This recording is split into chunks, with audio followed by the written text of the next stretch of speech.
Hello, welcome to my channel, Edible Thoughts Makes. My name is Stephanie and this is episode 157.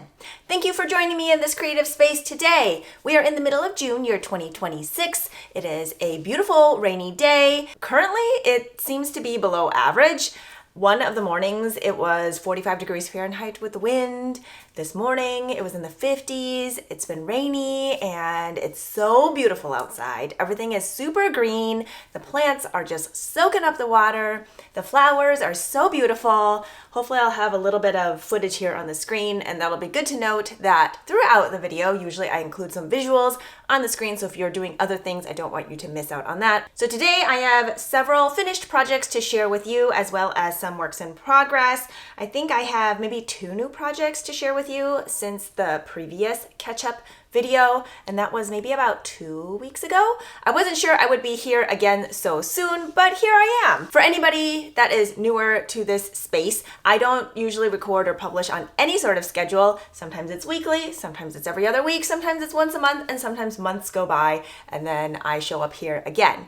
It is not indicative of whether or not I am making anything. I am always making things. It's just whether or not I am able to carve out the time, the energy, the want to be here in this space. This is another lovely creative endeavor for me. I find it really fun. However, I do have to be in the mood to do it. And so I don't push myself to do it if I don't want to. And sometimes I just don't have the time to dedicate to it, so then I'm not here. Just to, I guess, set some expectations so that you don't think that I'm going to be here every week and then I'm not, and then you're wondering where I went. Our peonies are pretty much done.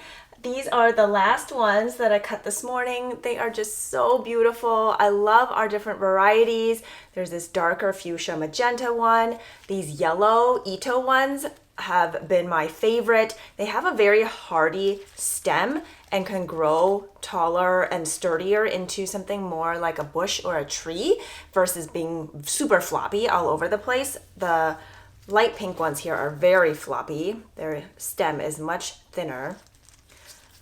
And these white ones are also pretty floppy. They're kind of a white pale pink. I don't remember the variety, but the yellow ones are Ito, I-T-O-H, and those tend to grow sturdier into a bush or tree kind of situation. They smell amazing. These ones have a red center and the petals are just beautiful. So these are the last ones. We will enjoy them.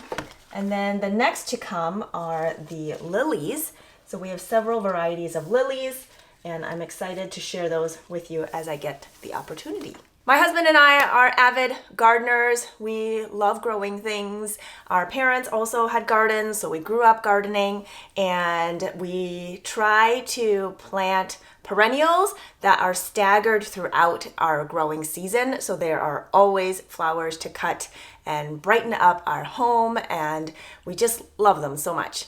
We do plant some annuals like zinnias. We just got those seeds in the ground. We planted some straw flowers as well, but I'm not sure those are really doing anything. Zinnias are great cut flowers to have because the more you cut them, the more they grow and bloom, and they're just so delightful and so beautiful and bright. There are ones that are shorter and then the ones that are taller. We usually grow the taller ones, and they can grow to be like, I think 3 or 4 feet tall. And they're just so much fun for the kids to also cut and bring in bouquets. And the zinnias also bloom for quite a long time, at least for our season. Our growing season is really short here in Minnesota. I feel like all the plants grow extra fast because they know they don't have a lot of time to do their thing. If you are new here, I usually do this welcome intro section, give you a little garden update, a little weather update. I'm from the Midwest. We like to talk about the weather.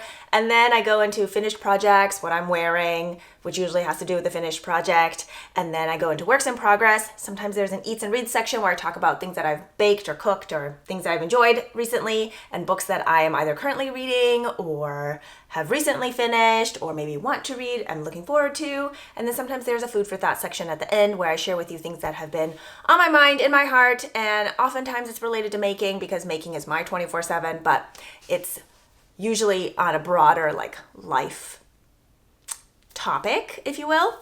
And that sometimes is in the episode, sometimes it isn't. Just depends how much energy I have by the end of the episode and if I've written anything down. Because if I don't write things down, I tend to not remember. Are you like that? Am I alone in this? I do use Ravelry for all of my crocheted and knit items. Links to those projects will be in the description box below this video. And I always forget to mention this, but within the projects, I also include the link to where I talked about the project as a work in progress and as a finished project.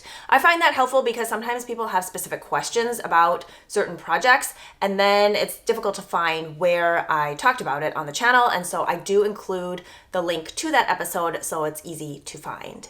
I include closed captioning on all of my videos here on YouTube. You can click on that CC button. And also, if I speak faster or slower than your preferences, YouTube allows you to adjust the speed. I think that's everything I wanted to cover in this section here. Let's get into what I am wearing and my finished projects.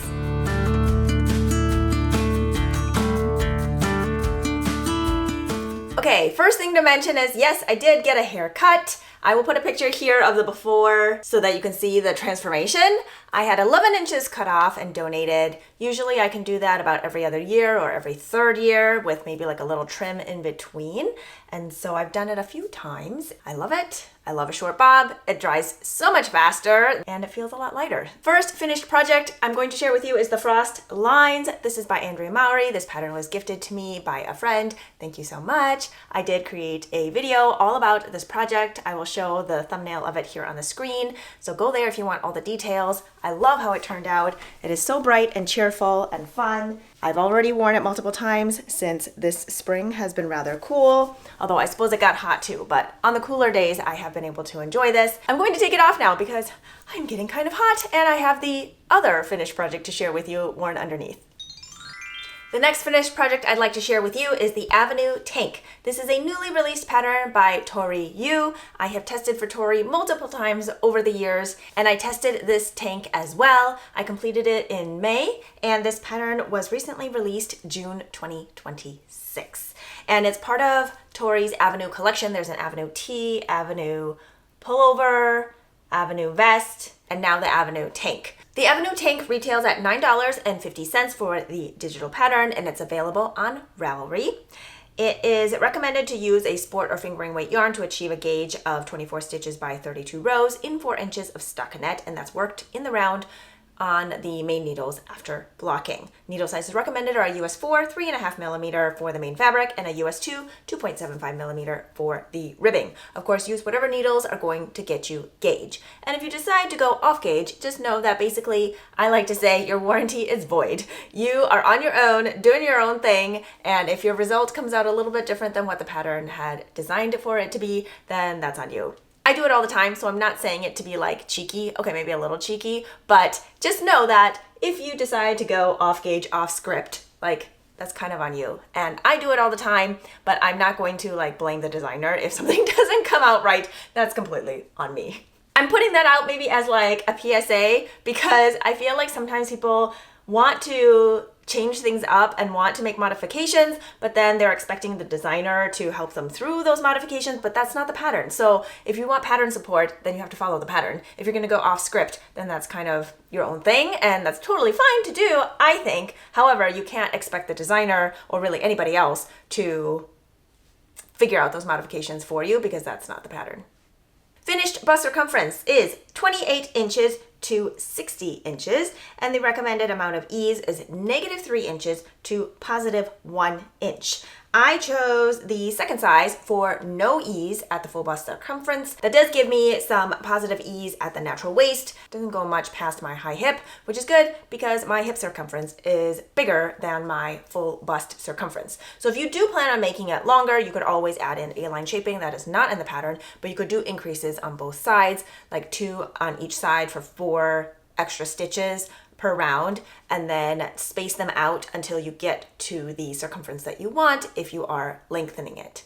Recommended amount of yarn needed for each size is also listed out. I really like that. I had mentioned in previous episodes before that I don't prefer patterns that only give you the amount of grams for the yarns that they used, but not even with like specific yardages. They'll just say like 3 balls of blah, blah, blah for sizes 1 through 3. I really don't like that. Well, I guess it gives you a very big approximation, but maybe you only need 1.1 of a ball for whatever color. Well, I could maybe fudge that a little or use another yarn or just cut something shorter or whatever to avoid having to buy more yarn that I might not even need. I don't like buying extra. I know a lot of people say, just buy that extra hank, just buy that extra skein, but I don't like to do that because then I end up with more leftovers than I needed, and I don't mind a game of calculated yarn management, aka yarn chicken, but like planned maybe.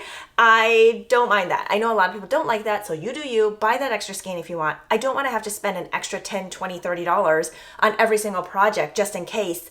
Tangent closed, coming back. For the Avenue tank, I tested the second size and I used Pearl Soho's Santalina in a sample colorway that I purchased June 2023, so 3 years ago.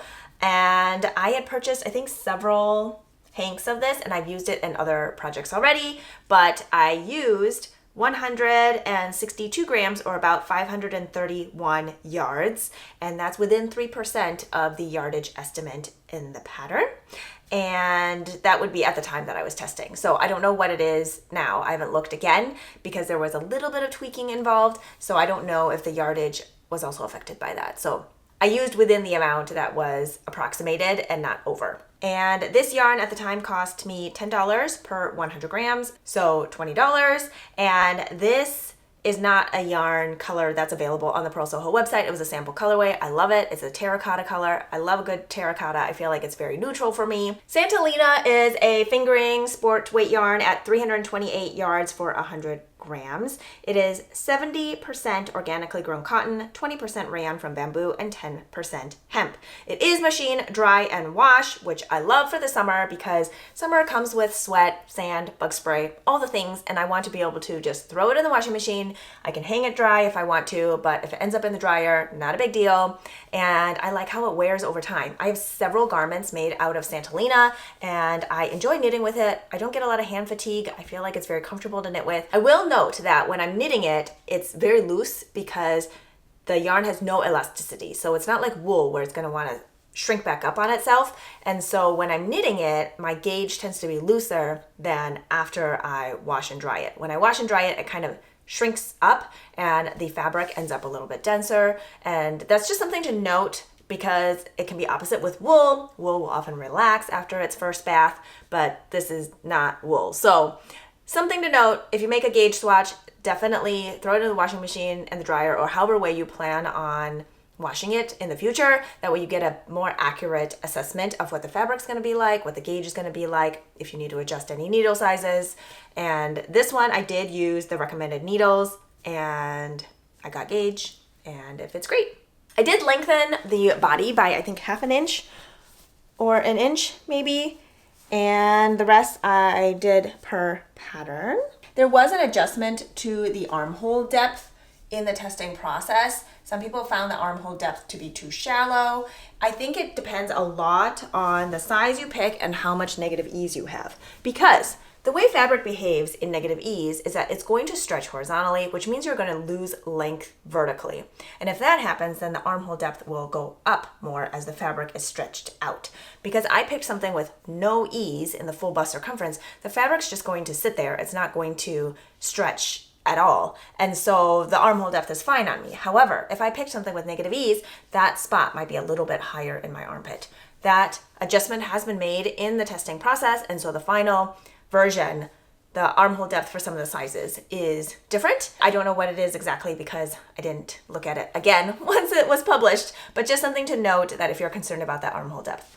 Another way to adjust is to also pick up more or less stitches to do the finishing, and that can affect the fabric there as well to give you either a bigger circumference or smaller circumference. But if you adjust it significantly, you can either end up with puckering or with flaring. So just to note, follow the pattern. Tori is very meticulously thoughtful about her patterns. They aren't overly detailed in the sense that there's a ton of text. I feel like there's a good balance between white space and the text in Tori's patterns. I find them easy to follow. They're very straightforward to me, subjective, but if you haven't given Tori's patterns a try, I find them very easy to follow. The testing process for Tori is also very enjoyable. She has recently started using Discord for the testers. It kind of ends up being like a mini knit along throughout the testing process, and she's also very active in those chats. And so people can share their yarn choices, how the swatches are going, any pattern questions they might have, and that's a newer element to Tori's testing process. She does use Google Docs, so If you have any specific pattern questions that you might want to note on there, you can put in a comment. And so everybody sees that kind of live document throughout the testing process. So this is definitely a garment that I would love in both necklines and in multiple different colors. I probably won't cast another one on right now because I have a lot of other projects on the needles. However, I can see myself knitting more in the future. So this is the Avenue Tank by Tori Yu. Next finished project I'd like to share with you are these socks. I think they were a work in progress 2 weeks ago. I love how these socks turned out. I started these in April and finished them in June.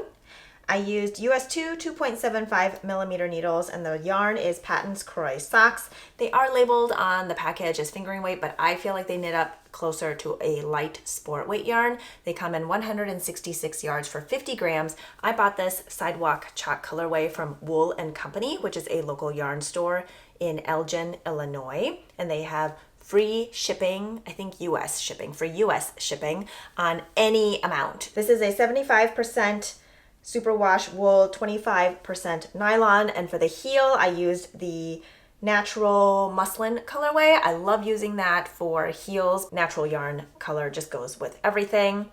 I didn't follow a specific pattern. However, this is basically the Socksploration Shadow Wrap sock pattern by Denise of Earth Tones Girl. I tested that pattern for my friend Denise years ago, and it is kind of my go-to. If I am knitting with self-striping yarn, even a variegated yarn, that would be the closest pattern. It is a paid for pattern, so I would check out that one if you are interested in having a base pattern.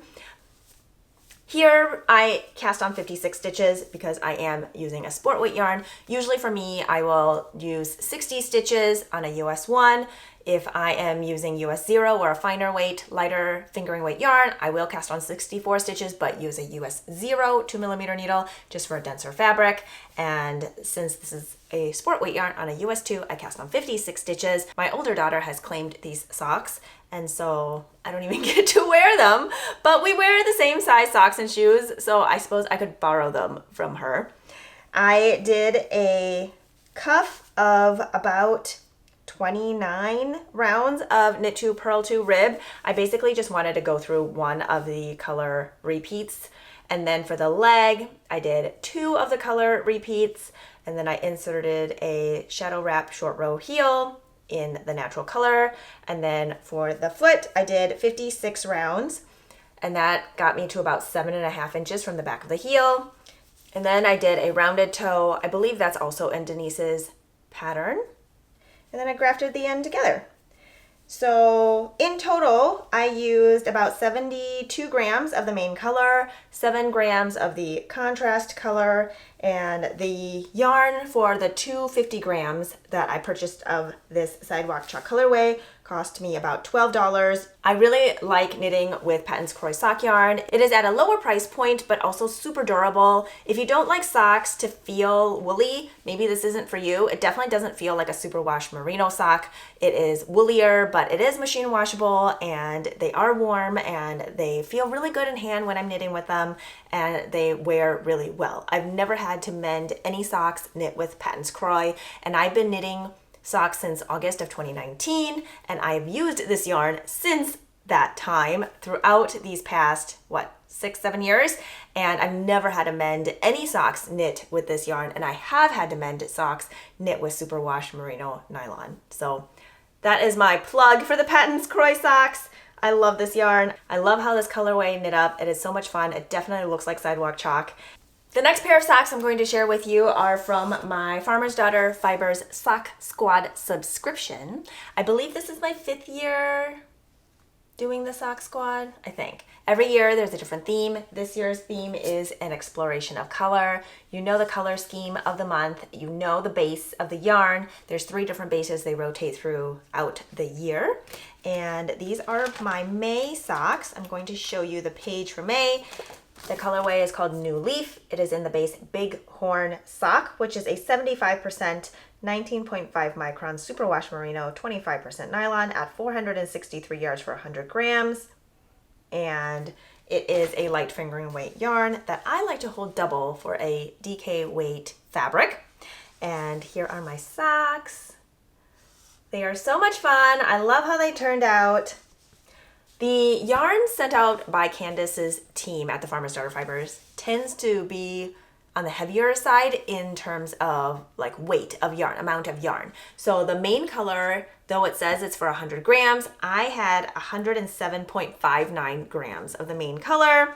And the contrast color, I don't know what the initial amount was because my younger daughter needed some of this color for another project because it's this dark green that looks a little bit like nori, and she was crocheting a project that had nori on it, like a band, and so she used some. So I started out with 18.18 grams of the contrast color. I divided that into 2 balls, and I held it with the main color to knit this cuff, and I just knit until it ran out. So I cast on 44 stitches on a US 3.25 millimeter needle. I have about 50 rounds of the ribbing on each of the socks until I ran out. And then I held the main color double, and I knit stockinette for 20 rounds before inserting a shadow wrap short row heel. And then my foot is about 55 rounds. And then for the toes, I did a wedge toe. So I just alternated a decreased round with a knit even until I had 6 stitches on top, 6 stitches on bottom, and then I grafted that together. I plan on wearing these socks with the cuff folded down, and these are going to go great in hiking boots. I think it can even be worn slouchy. Here we are. So this one shows it folded down, and this one just has the leg kind of scrunched down.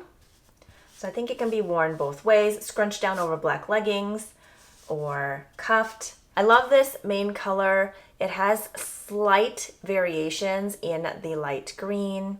And because I held the yarn double, it distributed any of the variegation evenly throughout the fabric.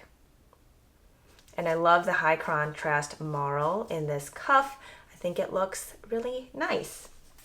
So I ended up using 80.59 grams of the main color, all of the contrast color, which again, I didn't start out with the full amount. So I used all 18.18 grams. And so in total, my socks took about 99 grams of yarn. And I wear a US women's 7.5 size shoe. I love these socks, and I look forward to casting on June's colorway. Let me grab the yarn real quick so you can see what June's looks like. I have not wound it up yet. June is in the Rocky Mountain Pearls base, which is a blue face Leicester nylon. And this colorway is Wild Violet. We've got purples. I love purples. It is a medium purple with a lot of tonality to it, paired with a very dark blue leaning mini. This is 400 yards for 100 grams. I'm not entirely sure what I'm doing yet. I have a few ideas percolating, like color work or stripes, but I'm not sure if I want to do a long sock or short socks. I could probably do 2 pairs of socks out of this if I am strategic with how I use my yarn, and if I do maybe a shorter sock and then like a crew length sock and add other colors in. I'm not sure yet. So hence I have not wound it up, but I look forward to knitting with this soon. The next finished project I'm going to share with you is one that is not out yet. It'll be probably about middle of July when the pattern is going to be released. But I just wanted to quickly show you just as a little sneak peek. This is the Shoreline vest that I tested for Tori U, and it is a DK weight open front vest where you can knit I-cords to tie the front, and it has this beautiful eyelet detail in the finishings. The pattern is written for one color, but I decided to use a lot of different colors in yarns that I had remaining from previous projects. So this is a completely quote-unquote scrappy project for me. I did different widths of stripes, and I think I used 5 colors. So this is my version. Maybe I'll put it on for you real quick over this tank.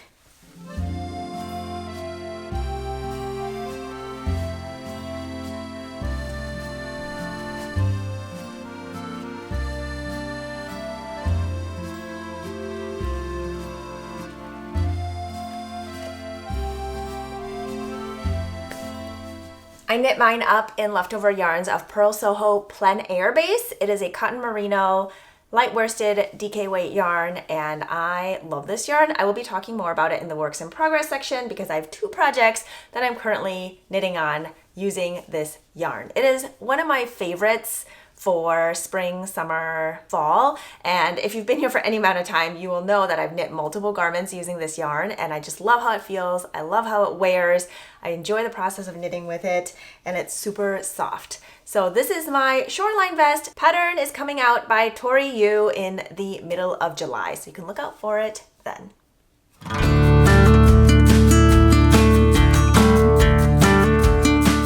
We are on to the works in progress section. I'm going to chat about 3 different works in progress today. I won't go into super detail because I tend to do that a lot in general and for sure when they are finished.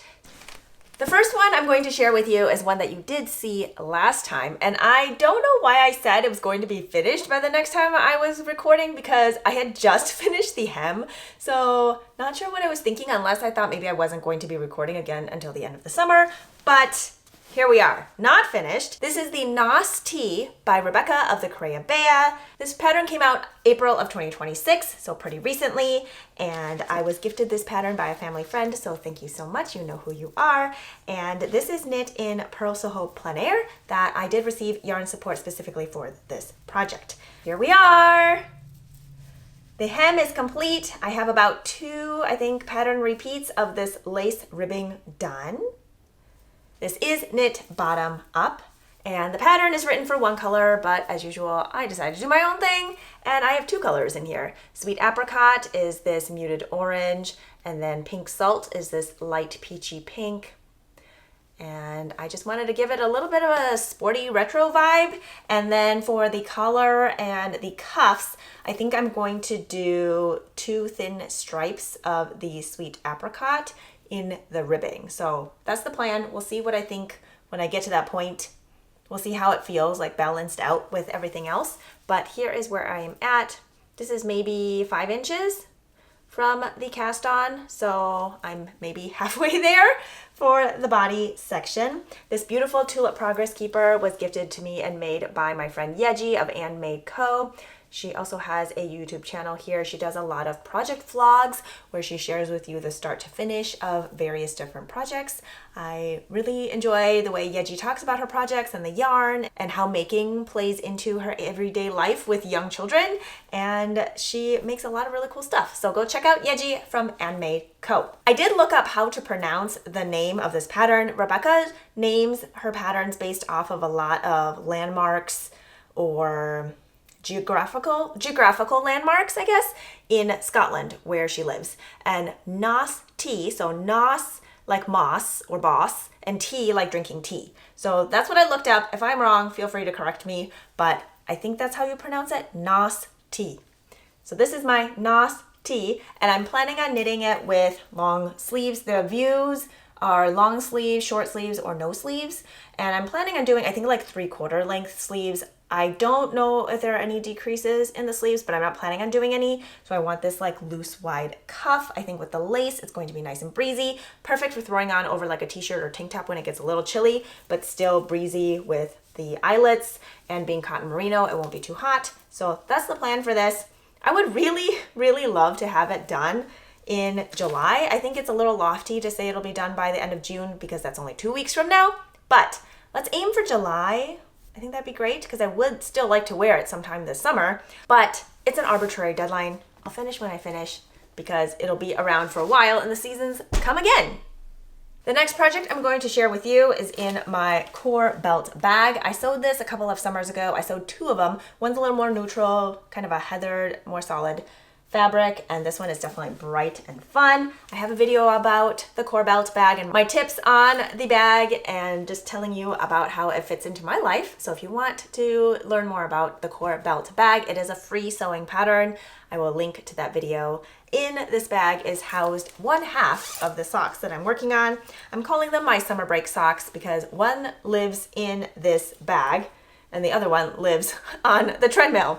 But I actually have it in this teeny tiny drawstring bag that I sewed from remaining fabric off of this belt bag. and it's perfect for 50 grams. I do like to knit my socks 2 at a time on their own separate needles on 9-inch circulars, and that fits perfectly in this teeny tiny bag without interfering with everything else that's in my bag. So here are my summer break socks. I'm knitting this out of a one-of-a-kind colorway that I picked up at a fiber festival from Sunshine Queen Fiber Arts. They are a Minnesota-based independent yarn dyer. I love this colorway. It reminds me of Kool-Aid in the flavors of cherry, orange, and grape, and the popsicles. I feel like it's a very 80s, 90s kind of summer. I don't know about you, but we definitely had Kool-Aid and the sprinkler going and popsicles, and that's just what this colorway reminds me of. It's a highly variegated yarn. I love knitting socks with highly variegated yarn because I like seeing how the colors knit up. I am using US 1 2.25 millimeter needles for this. And these also have been claimed by my daughter, so I will not get to wear these unless I borrow them from her sock drawer. I cast on 60 stitches, did a knit to purl to rib for 20 rounds, stockinette for 40 rounds in the leg before doing a mini gusset for the shadow wrap short row heel. You'll see here maybe there's some increases, and then I insert the shadow wrap short row heel, and then we decrease back down to 60 stitches. The instructions for that are from the Descent socks, which is a free pattern. I'll link to that in the description box below this video, but it's also on my Ravelry project page. And basically you do some increases just to give more fabric in this instep area, and then you'll decrease back down. This yarn base is called Rapunzel Sock, 85% superwash extra fine merino, 15% nylon, 437 yards for 100 grams. And I believe I purchased this for $20. And there will be yarn remaining, I think. There should be maybe 30-ish grams left, and I can always pair that with another color to knit another pair of socks, either for my younger daughter or maybe for myself. I'll probably knit them kind of matching, mismatching socks. I think that'll be fun, sister socks. So this goes with me everywhere, and I can knit a few rounds on it when I'm waiting for the kids for different things, when I'm waiting at doctor's appointments, whatever the case may be. Easy to pick up and put down. It is a straight stockinette sock, so there's no counting, and I don't have to know where I am in any sort of patterning. I can literally pick it up and put it down, even if it's just a few stitches or a few rounds. So those are my summer break socks. The last project I'm going to share with you today is a new cast on. This is the Nantucket sweater by Haley Smedley of Ozetta. This pattern was kindly gifted to me off of my pattern wish list on Ravelry. Thank you so much for gifting me this pattern. I'm so excited because I love stripes, and this is a newer construction to me. The way the increases are done is a little bit different. I'll put a picture here on the screen of the designer's version. There's this wider part of shaping in the top section, and it's really visible because of how the striping is done. It is still knit top down. It is still knit top down, but it's just a little bit of a different construction, and with the stripes, it's so much fun. So I have cast on for the smallest size. It goes from XS to 5XL, with XS being 40 inches in finished circumference and 5XL being 70 inches of circumference, and the recommended amount of ease is 10 inches. I was between sizes for XS and S, so I picked the XS. That gives me about 8 inches of positive ease. I think the other size would have given me like 12 inches, so maybe too much ease. So this is what I started with. I could see myself making another one that is in more of a woolly yarn, so we'll see. The designer used Barocco Ultra Alpaca for their sample, and that is a 50-50 alpaca and Peruvian Highland wool, and it comes in under $20 per 100 grams. I have been interested in trying the yarn. I have felt it in the yarn store, and I almost purchased it, but I didn't yet. So I want to know from you, if you've used that yarn before, what you think of it, how it knits up, how it feels in hand, how it washes, how it wears, if it pills. I want to know all the things. So if you have experience using Barocco Ultra Alpaca, it is a DK weight yarn. It comes in, I think, 216 yards for 100 grams. I want to know about it. I want to know all the things because I'm curious about the yarn, and I think I want to get some to knit a future version of the Nantucket. I am using Purso Hose Plein Air. I did say I was going to be talking about it again, and that comes in a similar yardage for 100 grams, 218 yards for 100 grams. It is 67% wool, 33% organically grown cotton. I was provided this yarn as yarn support specifically for this project. I've been on a coastal lake water theme for this summer, and I'm just running with it. And as usual, I'm using more colors than the pattern says. So the pattern uses 2 colors and I'm using 4. Here is the Seaside Blue main color. It's this beautiful blue, medium-ish light blue. And then one of my contrast colors is this very pale green called Leek Green. And then my other contrast color is Heirloom White, which is a natural white color. And then my last contrast color, I'm taking from my Nostie. This is Pink Salt, a very pale peachy pink. I'll show you where I'm at so you can see how it's striping up.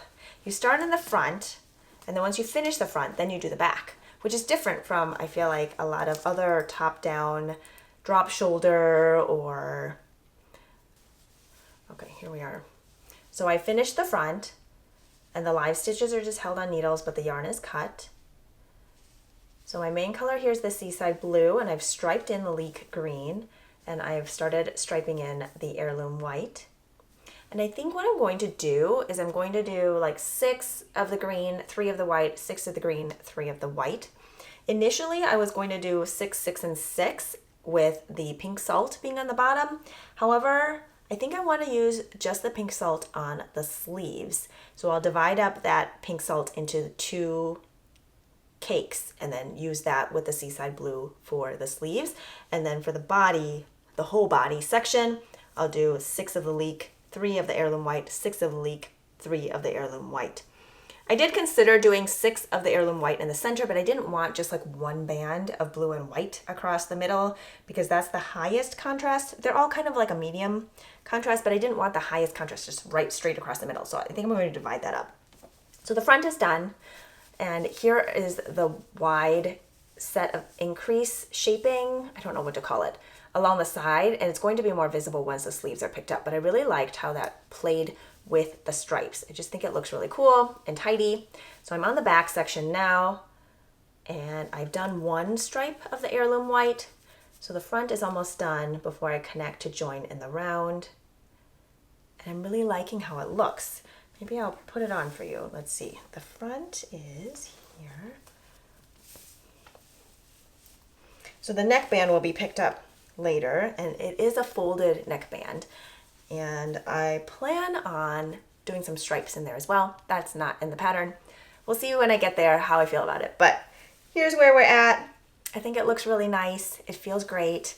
I'm just so excited about working on this because I love stripes. As you can see, I got stripes on stripes right now. But let me hold it like this. Maybe you can see this shoulder detail better here. It just looks really cool with the stripes. I love it when stripes go in all different directions. I love it when pickups are super tidy and there's no holes or any sort of gaping. There are no short rows in this, which means there's no wonky stitches with funny tensioning and holes in the shaping. I really appreciate that. I love how this looks. I can definitely see myself knitting another one. If you have any experience with Barocco Ultra Alpaca DK weight yarn, I want to know about it because I want to knit another one of these using that yarn for the fall.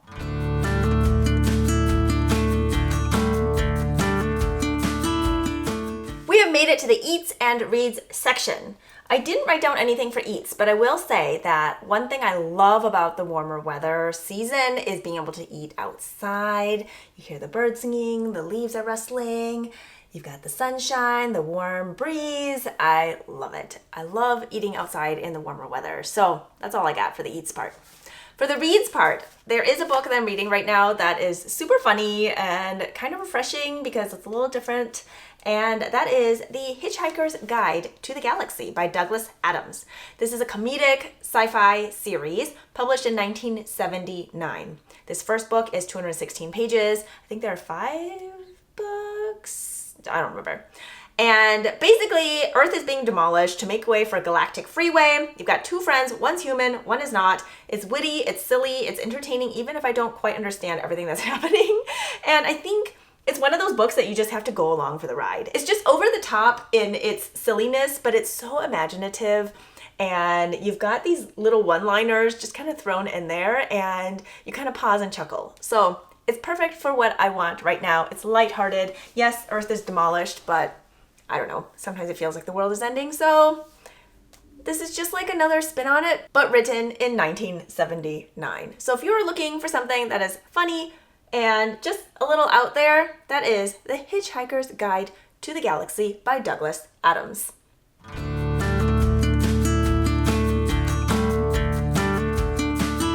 Okay, we are on to food for thought, and I didn't write this down, but it was something that I wanted to touch on. It is that we have existed before internet, and we will continue to exist whether there is social media. And I feel like this is something that I bring up every once in a while because it's so easy to get sucked into numbers, algorithms, all the things. But at the end of the day, if there was no internet, you would still exist. And if you didn't look at how many likes or how your performance is, you would still exist. And that is important to remember. I highly recommend not tying your self-worth to algorithms and likes and views and audience engagement. Now, I understand if you are an online business, you kind of have to pay attention to those things because it's crucial for your livelihood. Just remember that you are still a real person. You are valued, and people who engage with you in person value your presence. Hopefully you're understanding what I'm getting at, but ultimately I just want people to know that they are enough, that they are valued, that they do matter, and maybe sometimes it's okay to take a break from all those numbers and all of the chasing the algorithm and chasing people's attention and all of that stuff that seems to create so much noise and can be hard to filter through, especially since we are bombarded with it all the time. And you are told to perform a certain way, to be a certain way, to act a certain way, to do all those things in order to have value, in order to have people want to click on your video or click on your post or like your post. I want to say it doesn't matter.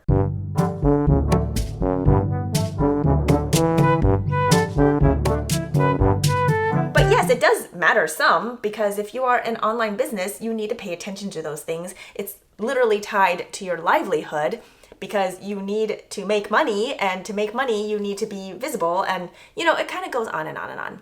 So I do realize that since I am not using this space or any of my social media to make a livelihood, just not paying attention to any of the algorithms, any of the numbers. I just do what I do and leave it at that. So I do acknowledge that for sure. But two things can also be true. You can pay attention to those numbers, but still also remember that you have a life outside of numbers, that you are valued, that you are a human being with real emotions, and we are fickle creatures who like one thing one day and not another day, and that's okay. So yeah, maybe that's like my touch grass moment for you today, is to just put out there that you are valued, you matter, you are enough, that these numbers are not determinant of your self-worth. I think that's ultimately the bottom line that I want to throw out there into the universe to anybody that needs to hear it.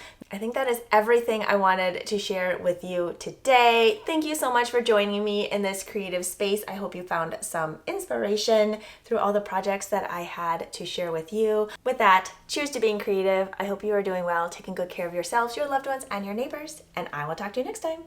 Bye!